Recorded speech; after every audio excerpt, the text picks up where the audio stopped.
이런 것들이 비트코인을 비상할 수밖에 없게 만드는 요인이란 거예요. 지금 미시간주에서 위스콘신에 이어서 비트코인 투자를 시작했죠. 이게 어떤 거냐면 미국 국가 주에서 투자하는 거랑 똑같은 겁니다. 그래서 보시면 이 미시간주의 퇴직연금 시스템이 ARK21 Shares의 ARKB 현물 비트코인 ETF를 통해서 660만 달러를 투자한 것으로 알려졌다. 그래서 이것은요, 미시간 연금 기금 자산 관리 총액의 0.004%다. 이 뭡니까? 주 정부에서 이제는 퇴직연금으로, 국민연금으로 비트코인에 투자를 한다는 거예요. 그리고 그 비트코인에 투자하는 그 기관, 중개기관이 누구예요? 아크21 Shares의 ARKB 현물 비트코인 ETF, 이것도 누구예요? 어디랑 연관이 있어요? 리플이랑 연관이 있죠. 어떻게 연관이 있어요? 21 Shares CEO 2024년 7월 25일에 리플 현물 ETF 출시가 글로벌 비전의 일부에 불과하다. XRP에 굉장히 낙관적이다.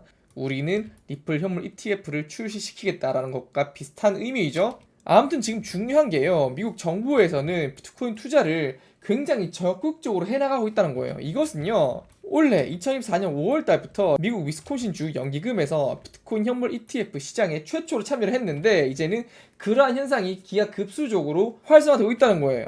위스콘신주 같은 경우에는요, 블랙록이랑 그레스케일의 ETF를 매수를 했어요. 연기금입니다. 정부예요. 지금 2천억 원 이상을 투자를 했어요. 그래서 iShares 블랙록의 비트코인에 1,446억 원을 투자를 했고요. 이 그레스케일 비트코인에 865억 원을 투자를 했어요. 그리고 나서 지금 어떤 일이 벌어지고 있냐, 이 저지시티 연금 기금에서 이것도 최근이에요. 7월 말인데 비트코인 ETF 투자로 위스콘신을 따라잡는다. 연기금에서 계속해서 비트코인에 투자를 하고 있다는 거예요. 그래서 이 저지시티가 비트코인 ETF에 투자를 하고 있다. 그리고 오늘은 미국의 대표 주 중에 한 군데라고 말씀드릴 수 있는 이 미시간주에서 비트코인 투자를 시작한다는 말이에요, 여러분들. 이게 지금 의미하는 게 뭡니까? 현재 트럼프랑 미국은요, 비트코인을 전략적 준비 자산으로 삼을 준비를 하고 있어요. 이제 달러로서는 전 세계 기축통화의 힘을 이끌어내기 힘들다고 보는 거예요. 왜 그렇죠? 이 트렌드는 현재 탈중앙화 코인이니까 모든 사람들은 자기가 가지고 있는 자산을 정부에 통제받고 싶어 하지 않으니까, 미국도 혹시 모를 그런 확률이 낮다고 하더라도 혹시 모를 달러의 기축통화 지위를 잃게 된다면 거기에 발맞춘 트렌드는 뭐다?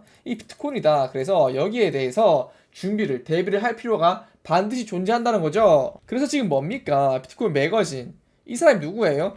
로버트 케네디 F 주니어. 이 사람이 트럼프 대통령이 미국 정부가 전략적 예비 자산으로 비트코인 100만 개를 구매하도록 승인하는 계획, 비트코인 100만 개를 구매한다는 계획이 있다고 합니다. 그럼 뭐예요? 비트코인의 총 발행량은요, 총 공급량은 2100만 개입니다. 여기서 100만 개를 가져간다? 미국이 전 세계에서 비트코인 수량의 이 4에서 5%를 가져간다는 소리예요. 이게 엄청난 거죠. 지금 현재 미국의 비트코인 보유 물량은 몇 개입니까?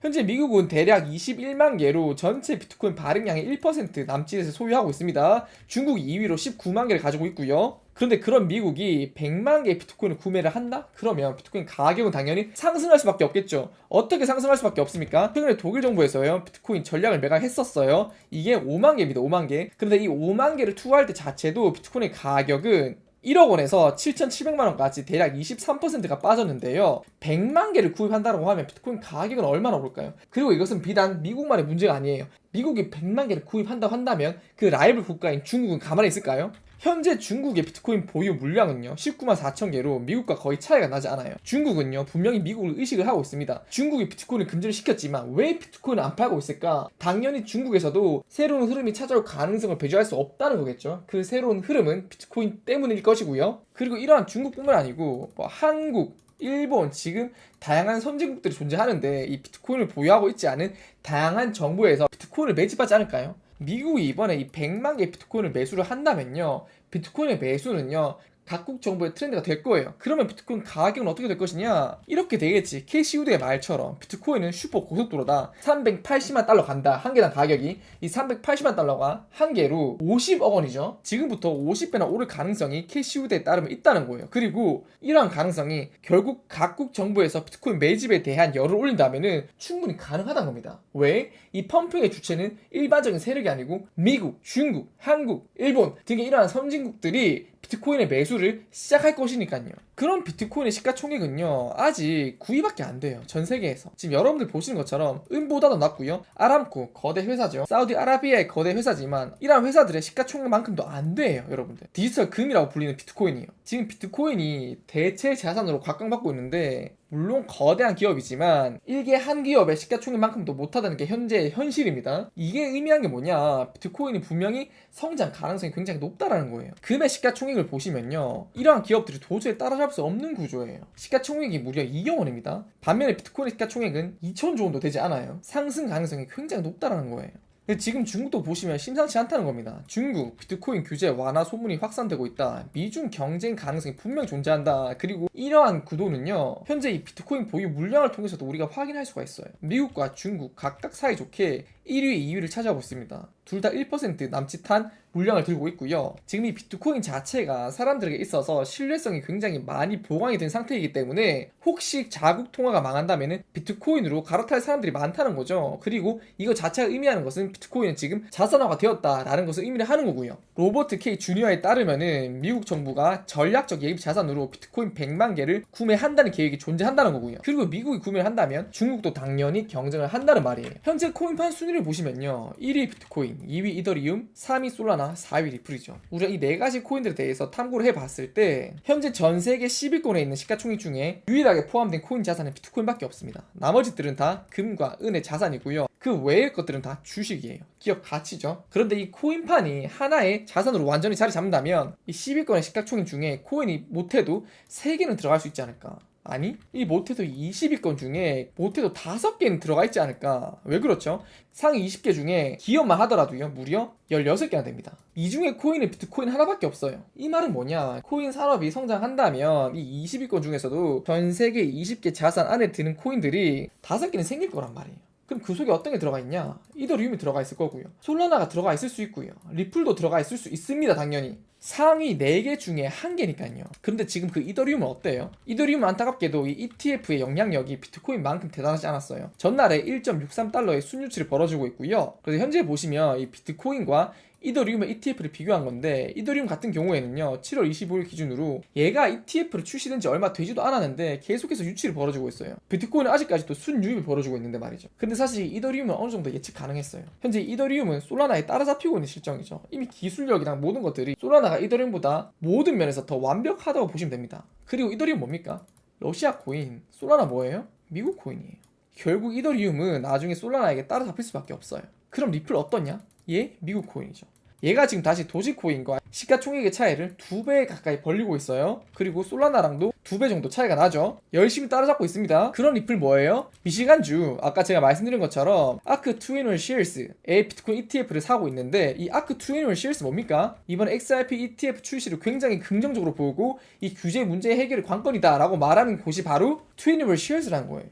리플 현물 ETF 출시를 지금 강력하게 검토하고 있는 곳이 투애니멀 쉐어스라는 거예요. 그러면 리플의 규제 문제가 해결된다면 이 투애니멀 쉐어스는 리플 ETF를 출시시킨다라고 생각해 볼 수 있다는 거예요. 굉장히 높은 확률입니다. 이 투애니멀 쉐어스는 이미 유럽에 XRP를 출시시켰으니까요. 리플 ETF를 최초로 출시시킨 기관이 바로 이 투애니멀 쉐어스입니다. 그리고 이 미국이 비트코인을 전략적 중기 자산으로 삼는데 당연히 리플이 빠질 수가 없다는 거예요. 왜? 자국 코인이니까.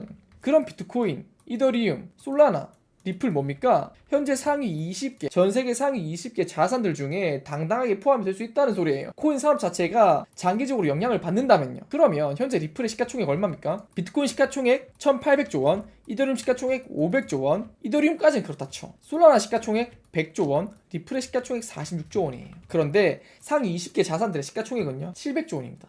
여기에 포함이 된다면 주식이 16개 종목이 들어가 있는데 리플까지 포함이 안 될까요? 리플은 상위 4개 종목인데 그러면 시가총액이 충분히 700조 원 가능하다는 소리예요. 그럼 리플의 현재 시가총액 얼마예요? 46조 원. 그럼 앞으로 뭡니까? 우리가 긍정적으로 바라봤을 때 이 15배 정도는 상승할 수 있다는 거죠. 코인 산업이 성장을 한다면요. 뭐 이것은 제 개인적인 인사이트입니다. 하지만 그렇게 기대해 볼 수 있다는 겁니다, 여러분들. 이 코인판이 주식판처럼 똑같이 성장한다는 가정하에서요. 그래서 오늘은 굉장히 중요하죠. 이 트럼프가 7월 27일 내슈빌에서 비트코인을 전략 준비 자산으로 선언할 것이다. 그러면 비트코인은 현재 1억 원 돌파가 문제가 아니고요. 10억 원 돌파가 문제일 거예요. 그리고 캐시우드의 말처럼 비트코인의 가격은 50억 원 갈 것이고요. 비트코인이 50억 원 간다면 이더리움, 솔라나, 리플 가격들 어떻게 될지는 여러분들 상상에 맡기겠습니다.